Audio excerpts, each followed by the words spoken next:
లియోగాడికి ఏమీ చేయించకుండా అలా వదిలేస్తే ఎప్పుడు లేజీగా పడుకుని ఉంటాడండి. అందుకే నేను ఏదో ఒక యాక్టివిటీ చేస్తూనే ఉంటాను.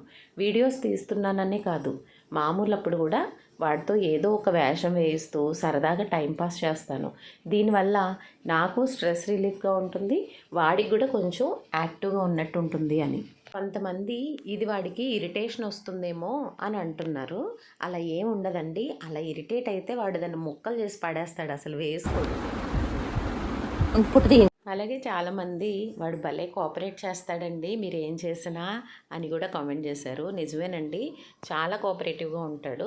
ఒక్కొక్కసారి అస్సలు మాట వినడండి. ఇప్పుడు ఆ బెడ్ విషయమే చూడండి, వాడికి ఇష్టం ఉండదు, కంపెల్ దాచిచ్చుకోండి పుట్టిది అన్న దగ్గరికి వెళ్ళి షేకండి అమ్మ, అన్న దగ్గరికి వెళ్ళి షేకండి.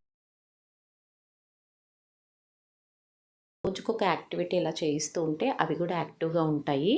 మీరు కూడా మీ పెట్స్తో కొంచెం టైం స్పెండ్ చేయండి. ఎప్పుడు మనం ఆడకపోయినా వాటిని పట్టించుకోకపోయినా ఒక మూలకెళ్ళి ముడుచుకొని పడుకుంటాయి, లేజీగా ఉంటాయి.